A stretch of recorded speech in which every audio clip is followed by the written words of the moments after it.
قال لا تخافا إنني معكما أسمع وأرى.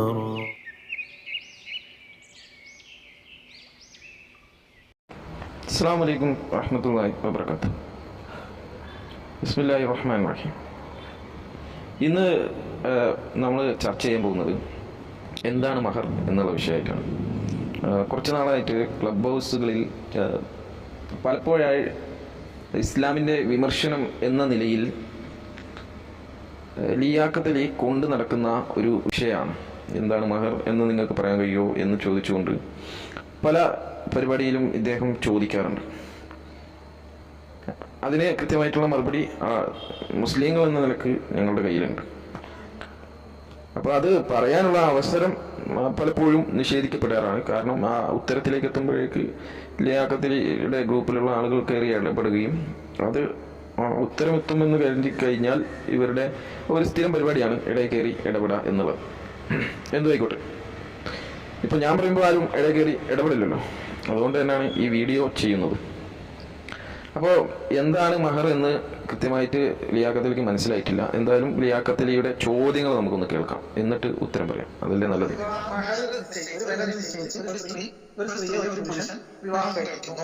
എന്നിട്ട് അവർ വിവാഹമോചനം നടത്തുന്നു. അങ്ങനെ വിവാഹമോചനം നടത്തുന്ന സമയത്ത് ഈ മഹർ ആർക്ക് അവകാശപ്പെട്ടതാണ് അല്ലെങ്കിൽ എത്ര ഭാഗം ആർക്ക് അവകാശപ്പെട്ടതാണ് എന്ന് തീരുമാനിക്കുന്നതിൽ ലൈംഗിക ബന്ധം, പുരുഷൻ സ്ത്രീയുമായി ലൈംഗിക വീഴ്ച നടത്തിയിട്ടുണ്ടോ ഇല്ലയോ എന്ന് ഒരു നിബന്ധന വെക്കുന്നു എന്ന് പറഞ്ഞാൽ അതിനല്ലേ, അല്ലെങ്കിൽ ആ ലൈംഗികാവയവുമായി ബന്ധപ്പെട്ടാണ് പണം എന്നല്ലേ, എന്നോട് അവകാശം എന്നല്ലേ ഇസ്ലാമിനെ ഏതെങ്കിലും ഒരു ഓക്കെ. അപ്പോൾ ലിയാഖത്തിൽ പറഞ്ഞത് നിങ്ങളെല്ലാവരും കേട്ടല്ലോ. എന്തോ കൂലിയാണോ എന്നൊക്കെ ചോദിച്ചിട്ടാണ് അദ്ദേഹം ചോദിച്ചത്. അപ്പോൾ ഇതിൽ നിന്ന് തന്നെ മനസ്സിലാവാം ഇദ്ദേഹത്തിന് മഹറുമായി ബന്ധപ്പെട്ട് ഒരു കാര്യവും അറിയില്ല എന്നുള്ളത്. ഖുർആനിൽ മഹറുമായി ബന്ധപ്പെട്ട് സൂറത്ത് നിസാ 4-ാം അധ്യായത്തിലെ 4-ാമത്തെ ഒരു വചനം, അത് നമുക്ക് നോക്കാം. സ്ത്രീകൾക്ക് അവരുടെ വിവാഹ മൂല്യം, അതായത് മഹർ, മനസമൃദ്ധിയോടുകൂടി നിങ്ങൾ നൽകുക. ഇനി അതിൽ നിന്നും വല്ലതും സന്മനസ്സോടെ അവർ വിട്ടുതരുന്ന പക്ഷം നിങ്ങൾ അതിൽ നിന്നും സന്തോഷപൂർവ്വം സുഭിക്ഷമായി ഭക്ഷിച്ചുകൊള്ളുക. ഇതാണ് ഖുർആനിൽ 4-ാം അധ്യായത്തിൽ 4-ാമത്തെ വചനത്തിൽ പറയുന്നത്. ഇനി അടുത്തൊരു വചനമുണ്ട് 4-ാം അധ്യായത്തിലെ 20-21. നിങ്ങൾ ഒരു ഭാര്യയുടെ സ്ഥാനത്ത് മറ്റൊരു ഭാര്യയെ പകരം സ്വീകരിക്കുവാൻ ഉദ്ദേശിക്കുന്ന പക്ഷം അവരിൽ നിന്നും ഒരുവൾക്ക് നിങ്ങൾ ഒരു കൂമ്പാരം തന്നെ കൊടുത്തിരുന്നെങ്കിലും അതിൽ നിന്നും യാതൊന്നും തന്നെ നിങ്ങൾ തിരിച്ചു വാങ്ങരുത്. കള്ള ആരോപണം ചുമത്തിക്കൊണ്ടും പ്രത്യക്ഷമായ അധർമ്മം ചെയ്തുകൊണ്ടും നിങ്ങളത് മേടിച്ചെടുക്കുകയും.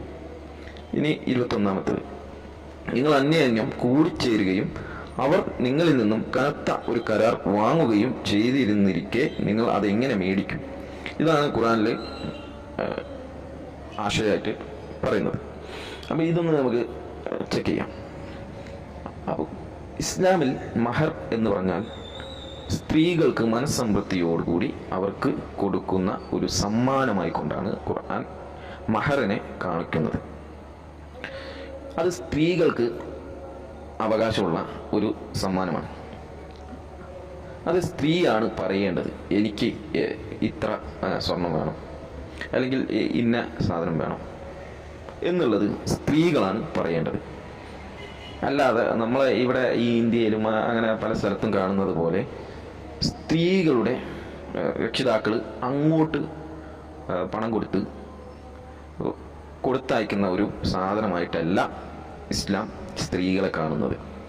സ്ത്രീകൾ നിങ്ങളുടെ അമാനത്താണെന്നും അവരോട് ഏറ്റവും നല്ല രീതിയിൽ വർത്തിക്കണമെന്നും നബി സല്ലല്ലാഹു അലൈഹി വസല്ലം പറഞ്ഞതായിട്ടുള്ള നിരവധി ഹദീസുകളുണ്ട്. നിങ്ങളിൽ ഏറ്റവും ഉത്തമൻ സ്ത്രീകളോട് ഏറ്റവും നല്ല രീതിയിൽ പെരുമാറുന്നവരാണ് എന്നും പറയുന്ന ഹദീസുകളുണ്ട്. അപ്പം നമുക്ക് മഹർ എന്താണെന്ന് നോക്കാം. മഹർ എന്ന് പറഞ്ഞാൽ സ്ത്രീകൾക്ക് ഞാൻ പറഞ്ഞല്ലോ ഒരു സമ്മാനം എന്നുള്ള നിലക്ക് കൊടുക്കുന്നതാണ്. അത് ഉപയോഗപ്പെടുത്തേണ്ടതും സ്ത്രീകളാണ്. അത് എത്ര വേണം, ഇന്നതാണ് വേണ്ടത് എന്ന് പറഞ്ഞുകൊണ്ട് ആ ഭർത്താവിൻ്റെ അല്ലെങ്കിൽ വരൻ്റെ ഒരു സാമ്പത്തിക ശേഷി അറിഞ്ഞുകൊണ്ട് ചോദിക്കണം.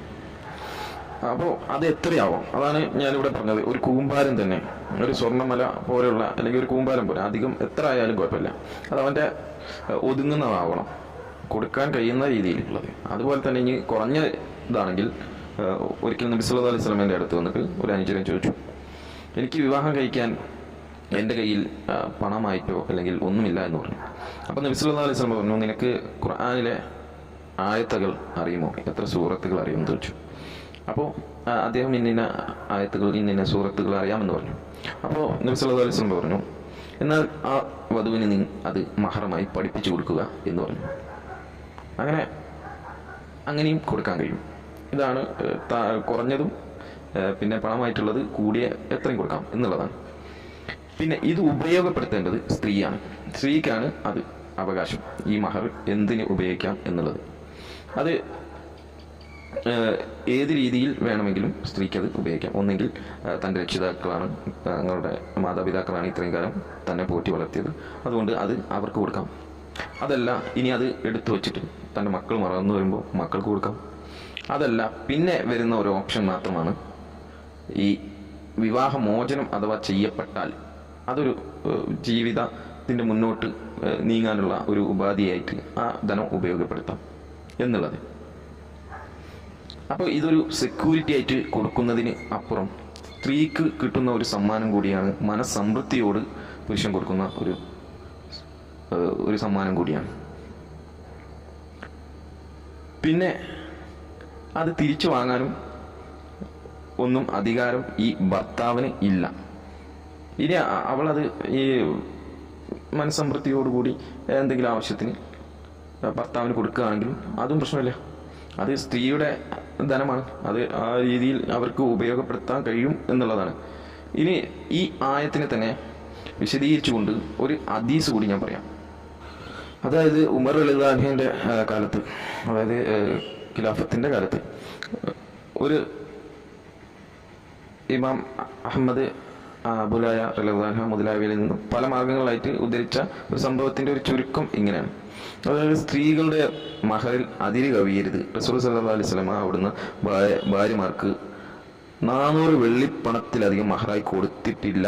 മഹർ അധികരിപ്പിക്കുന്നത് ഒരു നല്ല കാര്യമായിരുന്നെങ്കിൽ കൂടുതൽ മഹർ കൊടുക്കുമായിരുന്നു എന്നിങ്ങനെ ഒരിക്കൽ നബി സല്ലല്ലാഹു അലൈഹി വസല്ലം ഉമർ റളിയല്ലാഹു അൻഹു ജനങ്ങളോട് പറയുകയുണ്ടായി. അപ്പോൾ സ്ത്രീ എഴുന്നേറ്റ് നിന്നുകൊണ്ട് പറഞ്ഞു, അങ്ങനെ വിരോധിക്കാൻ താങ്കൾക്ക് പാടില്ല ഉമർ. കാരണം ചോദിച്ചപ്പോൾ ഈ ആയത്ത് ഓതിക്കൊടുത്തു. അതായത് സൂറത്ത് നിസായിലെ 20-ാമത്തെ ആയത്ത്. അതായത് ഒരുവൾക്ക് ഒരു കൂമ്പാരം തന്നെ കൊടുത്തിട്ടുണ്ടെങ്കിലും അതിൽ നിന്ന് നിങ്ങൾ തിരിച്ചു വാങ്ങരുത് എന്ന് വരുന്ന ഈ ആശയം വരുന്ന ഈ ആയത്ത്. അപ്പോൾ തന്നെ ഉമർ റളിയല്ലാഹു അൻഹു പറഞ്ഞു, ശരിയാണ്, തീർച്ചയായും നിങ്ങൾക്ക് ഉമറിനേക്കാളും വിവരമുണ്ട്, അതുകൊണ്ട് ഞാൻ പറഞ്ഞത് ഞാൻ പിൻവലിക്കുന്നു എന്ന് പറഞ്ഞുകൊണ്ട് അവിടെ അങ്ങനെ ഒരു സംഭവമാണ് ഞാനിവിടെ വിവരിച്ചത്. അപ്പോൾ സ്ത്രീകൾക്ക് വിവാഹമൂല്യം നിശ്ചയിക്കുക എന്നുള്ളത് പുരുഷനല്ല, സ്ത്രീയാണ്. അപ്പോൾ അതൊരു കൂലി എന്നുള്ളത് നിങ്ങൾ എവിടെ നിന്ന് കിട്ടി എന്ന് പറയണം. ഇനി നിങ്ങൾ പൊതുവെ കൊണ്ടു നടക്കാറുണ്ടല്ലോ, വിവാഹം എന്നുള്ളത് തന്നെ എന്താണെന്ന് പോലും നിങ്ങൾക്കറിയില്ല. അത് വേറെ വിഷയം തന്നെ, അത് പിന്നീട് ഒരു ദിവസം ഇൻഷാ അല്ലാഹ് നമുക്ക് ചർച്ച ചെയ്യാം. എന്തായാലും ഈ വിഷയത്തിൽ വന്ന ചില ആയത്തുകൾ കൂടി ഞാൻ പറയാം.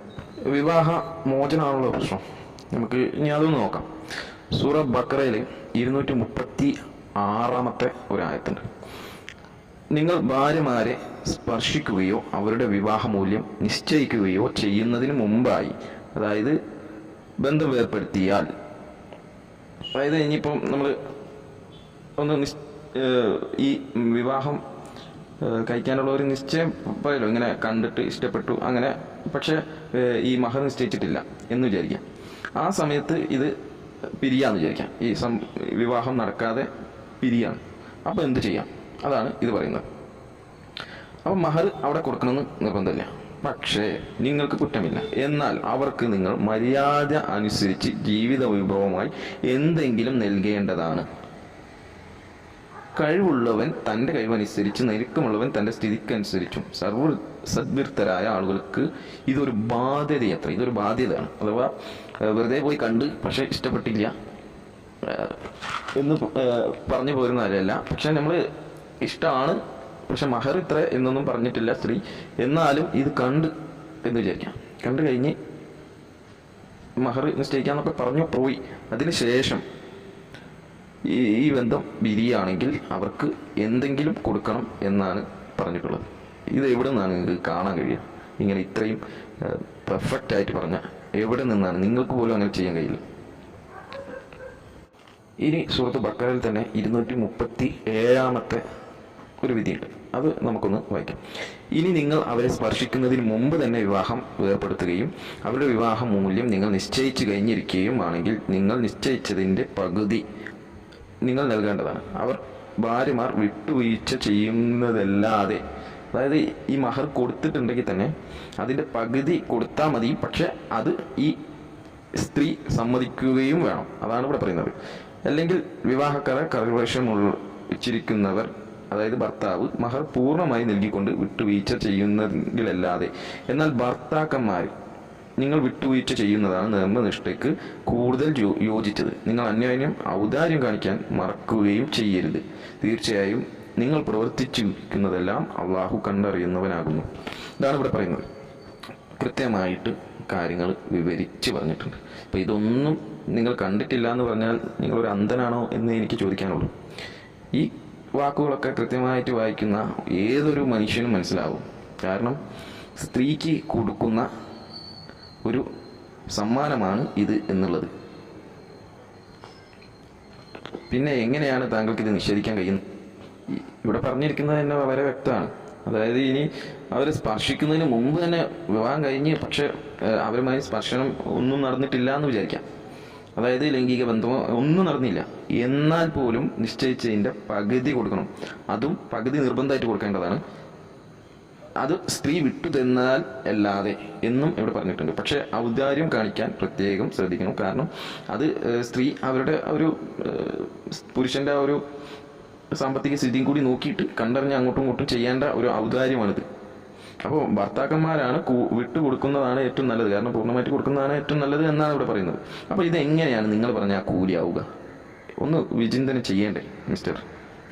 അപ്പോൾ നിങ്ങളുടെ ശ്രമം എന്താണെന്ന് വെച്ചാൽ, എന്തായാലും ഞാൻ ഇസ്ലാം വിട്ടു, അപ്പോൾ ഇനി ഇസ്ലാമിലുള്ള എല്ലാ നല്ല കാര്യങ്ങളും അത് തെറ്റായ രീതിയിൽ പ്രചരിപ്പിക്കണം എന്നുള്ള ഒരു മുൻധാരണയാണെങ്കിൽ അത് നിങ്ങൾക്കാവാം, അത് നിങ്ങളുടെ ഇഷ്ടം. പക്ഷെ ഞങ്ങളുടെ കയ്യിൽ പ്രമാണങ്ങൾ ഭദ്രമായിട്ട് നിലനിൽക്കുന്നുണ്ട്. പരിശുദ്ധ ഖുർആന്റെ ഒരു പ്രഖ്യാപനം തന്നെയാണിത്. കാരണം ഇത് ലോകാവസാനം വരെ അള്ളാഹു ഇത് കാത്തു സൂക്ഷിക്കുക തന്നെ ചെയ്യും.